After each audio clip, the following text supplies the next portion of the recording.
Hello, मुझे आप सबसे मिलकर बहुत खुशी हुई और मैं आज अपनी जो स्टोरी को आगे बढ़ाने वाला हूँ। आपने अब तक मैंने आपको बता दिया है कि जो मेरे टीचर हैं वो एक हाफ दूसरे बन गए हैं और इसके कारण ये दूसरे क्लैन वाले हैं जो सेंट्रल रीजन के, वो हमारे जो क्लैन में आ रहे हैं फॉलिंग स्टार पेविलियन में, ताकि वो हमें तोहफे और अपने रिश्ते को अच्छा कर पाएं। पर मुझे इन सब चीज़ों में इंटरेस्ट नहीं है, तो मैं एक पहाड़ी पर आकर अपनी प्रैक्टिस करने लग जाता हूँ। कुछ देर के बाद मेरे टीचर भी वहाँ पर आ जाते हैं और जब मैं पूछता हूँ कि आप यहाँ पर क्या कर रहे हैं, तो वो कहते हैं कि मुझे भी इन सब चीज़ों में इंटरेस्ट नहीं है। तो वो ये सब जो अपने दोस्त फैक्ट पर छोड़कर यहाँ पर आ गए हैं।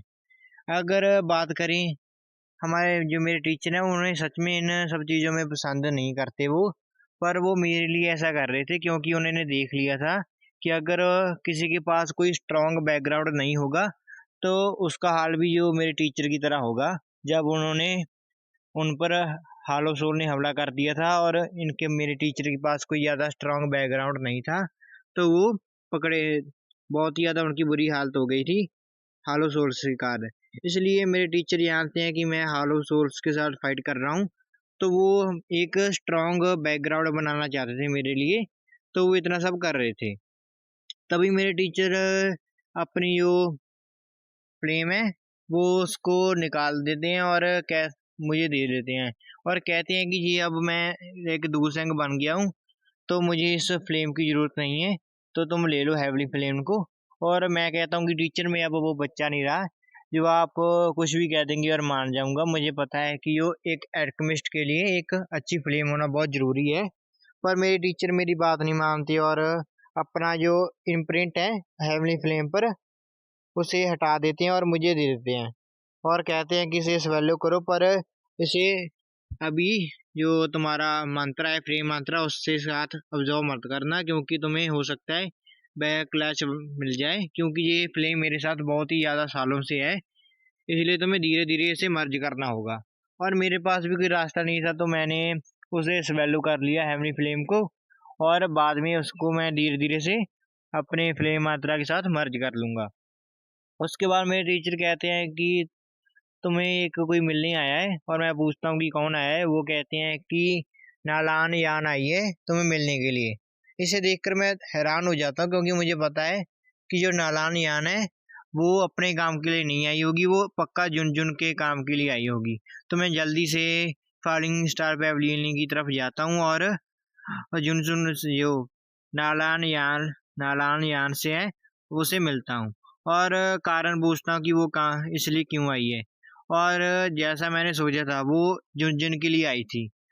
वो कहती है कि झुनझुन एक बहुत ही बड़े खतरे में है, क्योंकि उसका मैच है एक डेप्टी चीफ के साथ। जो जो फ्लावर सेक्ट की डेप्टी चीफ है ना, उसके साथ उसका मैच है। पर जो फ्लावर सेक्ट का एक नियम है कि एक औरत और एक मर्द ही मिलकर फाइट कर सकते हैं। मतलब ऐसा नहीं हो सकता कि कोई दो लड़कियां दूसरी दो लड़कियों के साथ मैच करे। एक आदमी और एक औरत को ही दूसरे आदमी और औरत के साथ लड़ना पड़ता है। पर जो मेरी मास्टर है वो कहती हैं उनके पास कोई पार्टनर नहीं है, और तुम्हें पता है कि वो कितनी ज़्यादा जिद्दी हैं, तो वो मुझे तुम्हारी मदद मांगने को भी नहीं दे रही, तो मैं जल्दी छुप कर उनसे तुम्हारी मदद मांगने आई हूँ।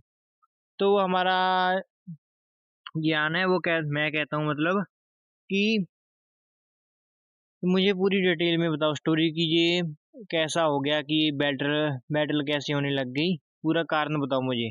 तो नालान यान मुझे बताती है कि जब मैं तुमसे मिली थी वहां पर ब्लड माउंटेन में, जब जहाँ पर मैंने एक दूसरों के लिए ब्रेक थ्रू किया था, वो कहती है कि तब हम एक फॉलिंग स्टार पेविलियन में, जो फॉलिंग स्टार कह रहा हूँ, जो फ्लावर सेक्टर में गए थे, और वो लोग अकेले जो औरतों हैं उन्हें भर्ती करते हैं, और मेरे टीचर ने एक एल्डर की पोजीशन ले ली थी वहाँ पर, और हम खुशी खुशी रह रहे थे।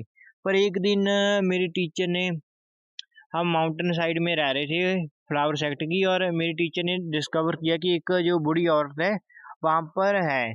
और जब मेरी टीचर उसके पास जाने लगी तो उसने मेरी टीचर को मारकर भगा दिया। पर मेरी टीचर ने कोई भी अपनी जो गुस्सा नहीं दिखाया, उसके उलट उसने मेरी टीचर ने उन्हें 2 सालों के लिए खाना देती रही। और जब वो आई औरत बूढ़ी औरत वहां पर आई, तो वो हमारे साथ 1 साल तक रुकी और हमें बताया गया उसका नाम है ओल्ड हुआ। उसने हमें बताया था। और जब वो अपनी लाइफ की एंडिंग स्टेट में थी, हमें नहीं पता था कि वो बहुत ही ज़्यादा बड़ी एक्सपर्ट है। और उसने मेरी टीचर के जो उसके पास जो पूरी ड्यूकी वो मेरी टीचर के शरीर में डाल दी और उसे सील कर दिया। और अपना एक टोकन भी मेरी टीचर को दे दिया और वो मर गई। और हमने पहले तो 2-3 महीनों के लिए सब कुछ शांत था। पर तभी जो क्लैन की जो डेप्टी चीफ थी वो आई और मेरी टीचर से वो टोकन मांगा। और मेरी टीचर कोई झगड़ा नहीं चाह रही थी, उसने दे दिया उन्हें, उस डेप्टी चीफ को वो टोकन। पर उसके बाद 1 महीने के बाद वो फिर आ गई और कहा कि उसे जो ओल्ड लेडी ने जो लेडी हुआ है उसने जो डुबकी दी है तुम्हारे शरीर से वो उसे चाहिए। पर इसका मतलब ये होता कि अगर उसने मेरे टीचर के शरीर से वो डुबकी निकाली तो जो झुनझुन है वो मर जाएगी। तो इसे देखकर तो मैं भी बहुत ज़्यादा हैरान हो गया था जब उसने मुझे बताया जी। पर मैंने पूछा कि क्या दूसरे क्लैन वाले भी उसका साथ दे रहे हैं। तो वो कहती है कि जो हमें नहीं पता था कि जो लेडी हुआ है वो क्लैन की चीफ थी। और देखा जाए तो जो दूसरे एल्डर्स हैं वो लेडी हुआ की जो ने जिस आदमी को चुना है वो उन्हें समझ रहे कि वो अच्छा ही होगा, तो वो उस डेप्टी चीफ का साथ नहीं दे रहे। और वो डेप्टी चीफ इसलिए पावर में क्योंकि पहले के टाइम में जो लेडी हुआ है उसने उसे पाला था और उसे थोड़ी सी गाइडेंस दी थी, इसलिए वो डेप्टी चीफ बन पाई। पर वो अब चीफ बनना चाहती है और मेरी टीचर को परेशान कर रही है। और अब तुम्हें तो पता है कि मेरी टीचर कितनी ज़्यादा सबबॉन है, तो वो तुम्हारी मदद नहीं लेगी। तो मैंने ये सब सुना तो मुझे थोड़ी सी राहत मिली, क्योंकि अगर पूरा सेक्ट ही झुनझुन के खिलाफ होता तो मुझे पूरे फ्लावर सेक्ट को तबाह करना पड़ता मेरी टीचर की मदद से। पर अब इतनी ज़्यादा नौबत नहीं आएगी। तो मैंने कहा कि उसका मैच कब है झुनझुन का। वो कहती है, ये नारायण यार ने मुझे जवाब दिया कि वो 15 दिन के बाद है। तभी मेरे टीचर भी आ जाते हैं और वो कहते हैं कि तुम्हें जाना चाहिए, जाओ और अपने ये झुनझुन को बचा लो। और वो मुझे कान में कहते हैं अपने पावर के साथ कि जो मुझे सुन सके कि हो सके तो जो झुनझुन की मदद करना ताकि वो चीफ बन पाए, ताकि हमें आगे आकर फायदा उठा सकते हैं हम उसका, हमें फायदा होगा। और कहती है कि अगर तुम मुसीबत में पड़े तो मेरा नाम ले देना, मैंने उन जो एल्डर्स के ऊपर बहुत ही ज़्यादा फेवर किए हुए हैं, तो वो लोग तुम्हारे ऊपर कोई भी ज़्यादा अटैक नहीं करेंगे, तो तुम सुरक्षित रहोगे। और वो मुझे एक टोकन भी देते हैं अगर मैं कोई मुसीबत में पड़ जाऊं। तो उन्होंने कहा कि तुम इसे तोड़ देना और मैं वहां पर जल्दी से जल्दी पहुंच जाऊंगा। तो मैं क्विलिन को साथ लेकर मेरे चला गया, क्योंकि जो लिटिल फेट डॉक्टर और त्यान जुंजे थे उन दोनों वो प्रैक्टिस कर रहे थे और मेरे टीचर हैं उनकी जो पावर है वो बढ़ाने के लिए उनका कुछ कर रहे थे, रिफाइनिंग जो भी है उनकी पावर बढ़ा रहे थे। तो मैं क्विलिन के साथ फ्लावर सेक्ट के लिए चला गया। और जब मैं फ्लावर सेक्ट में पहुंचा तभी जो जुनजुन है और दूसरी डेप्टी चीफ है उसके बीच में फाइट होने वाली थी। मैं समय पर पहुंच गया और मैंने शर्त रखी कि जब उन्होंने कहा कि मैं कौन हूँ, तो मैंने कहा कि मैं जुनजुन का साथी हूँ, तो उसके साथ मैं फाइट करूँगा। और मैंने कहा कि ये तुम्हारी जो बैटल है वो थोड़ी सी अनफेयर है, क्योंकि अगर जुनजुन हार गई तो उसे जो अपनी पूरी ड्यूटी है वो तुम्हें देनी पड़ेगी, मतलब वो मर जाएगी। और अगर वो जीत गई तो उसे कुछ नहीं मिलेगा। तो तभी जो योजन कहता है कि मैं याओलाव का डिसाइबल योजन हूँ, तो एल्डर प्लीज आए। और जो फ्लावर सेक्टर की एल्डर होती है एक, जो माउंटेन में होती है, वो आ जाती है और कहती है कि क्या चाहिए तुम्हें। वो कहता है कि अगर जुनजुन जीत गई तो उसे ये फ्लावर सेक्टर का चीफ बना दिया जाएगा। और वो एल्डर भी मान जाती है क्योंकि उसे भी फेयर लग रहा होता है। और वैसे भी जो ओल्ड हुआ थी वो बूढ़ी औरत, उसने पहले से ही हमारी जुनजुन को जो सेक्टर चीफ के लिए उसे दिया था वो टोकन। तो इसका मतलब था कि वो चाहती थी कि जो झुनझुन है वो सेक्रेटरी बन जाए, तो उसे एल्डर को कोई परेशानी नहीं होती, तो वो मान जाती है इसमें।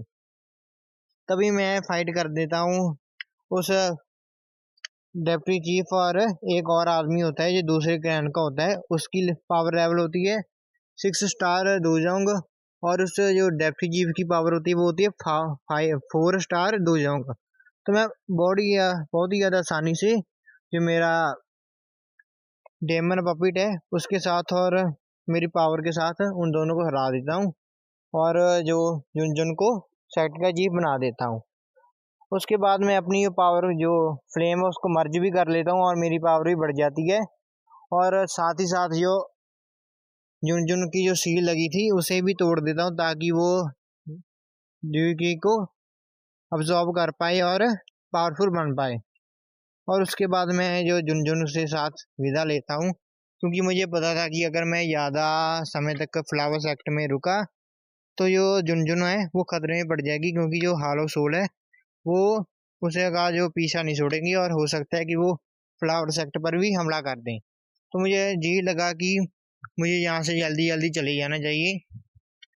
और उसके बाद जो मैं फ्लावर सेक्टर से निकल गया, और तभी एक जो वाइल्ड ड्रैगन क्लैन से एक आदमी आया जो कि जियान के साथ होता था हमेशा से। वो आकर उसने कहा कि मुझे जाने जाने को कहा ड्रैगन क्लैन में। और मैंने पूछा कि क्या हो गया। वो कहता है कि जो जियान है वो खतरे में है। तो मुझे वो ले गया अपने जो साथ क्लैन में, और मुझे पता चला है कि जो हमारा वाइल्ड ड्रैगन क्लैन है वो 4 हिस्सों में बटा हुआ है। इसलिए वो सबसे भाई इसलिए वो अपना जो लो प्रोफाइल रखते थे, क्योंकि वो नहीं चाहते थे कि कोई ट्रबल उन्हें अट्रैक्ट करे। और उसके बाद जो ईस्टर्न रीजन के जो हेड होते हैं फर्स्ट एल्डर, वो फर्स्ट एल्डर नहीं थर्ड एल्डर होते हैं, क्योंकि 2 एल्डर तो रिट्रीट में होते हैं। वो थर्ड एल्डर कहते हैं कि हम मुझे स्टोरी बता देते हैं। वो कहते हैं कि जब हमारे जो चीफ थे वो गायब हो गए थे, तभी जो हमारे क्लैन में विद्रोह हो गया, और जिनके पास थोड़ी सी सही ब्लड लाइन थी वो तीन तीन किंग बन गए, और 3 किंग के अंदर बहुत सारे लोग चले गए, और इस तरह से हमारा जो क्लैन है वो 4 हिस्सों में बट गया। पर अब जियान वापस आ गई, और उसकी जो प्योर ब्लड लाइन है, और उसके साथ जो उन्हें फ्रूट मिला है जो ड्रैगन और फिनिश का फ्रूट है, जिस जो गाइस इसे इन्हें तब मिला था जब वो जियान हमारे जोजन के साथ एंशियंट यूनिट्स में गई थी, तभी उन्हें मिल गया था और उन्होंने हासिल किया था इसे।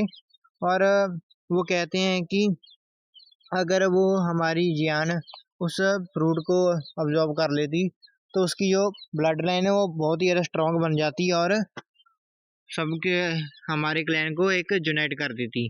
पर वो कहते हैं कि दिक्कत आ गई ना, वो जब वो कर रही थी अब्जॉर्ब तो उसे इतनी ज़्यादा शक्ति सही नहीं गई, और वो एक क्रिस्टर में बदल गई। और वो कहती है कि उसने कहा था कि हम तुम्हारी मदद लें, इसलिए हम तुम्हारी मदद के लिए तुम्हें यहाँ पर बुलाया है। और जब मुझे पता चला कि जो जियान है उसकी लाइफ खतरे में है, तो मैंने उनकी मदद करने के लिए हामी भर दी, और मैंने कहा कि मुझे क्या करना होगा। वो कहते बस तुम्हारे पास हेवनी फ्लेम है तो उससे जाओ, और हेवनी फ्लेम के साथ उसे जो क्रिस्टल की लेयर है उसे वेपोराइज कर दो, और उसकी जो पावर है वो जियान को दे दो। तो मैं मान गया, और मैंने अपना जो प्रोसेस शुरू कर दिया जियान को फिर से सही करने का। पर ये बहुत ही लंबा समय लगने वाला था, हो सकता है 50 to 30 डेज लग जाते इसमें। और उस थर्ड एडर ने उसे मुझे जो 4 ड्रॉप्स भी दी थी अपनी ब्लड की। उसने कहा था कि अगर तुम्हारी जो ड्यूकी है वो ख़त्म हो जाए तो इसे ले लेना, और तुम्हारी जो पावर है ड्यूकी की वो फिर से वापस आ जाएगी। मैंने 15 दिनों तक तो अपने जो मेथड के साथ किसी न किसी तरह से अपनी ड्यूटी को बनाए रखा, और कंटिन्यू फ्लेम देता रहा, हेमनी फ्लेम को बर्न करता रहा। पर उसके बाद मैंने उसका यूज़ भी किया ब्लड का, और जियोजान को फिर से जो रिफाइनमेंट का प्रोसेस शुरू कर दिया, और धीरे धीरे से वो पूरा करने लग गया। पर दूसरे क्लैंस को भी पता चल गया, जो फैक्शन थे 3-4 फैक्शन में बड़ा था ना, वो 3 फैक्शनों ने अपनी आर्मी भेज दी ताकि पता लगा सके कि क्या हो रहा है।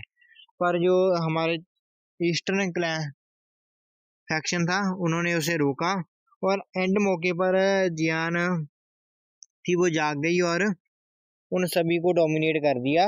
और उसके पास जो प्योर फिनिक्स और ड्रैगन की ब्लड लाइन भी आ चुकी थी, जिसने जो जियान है उसने मुझे थोड़ी सी भी अपनी जो थोड़ी सी ब्लड लाइन है फिनिक्स और ड्रैगन की वो मुझे भी दे दी, क्योंकि मैं बहुत ही ज़्यादा कमज़ोर स्टेट में था इतने दिनों से अपनी जो ड्यूटी का यूज़ करने से।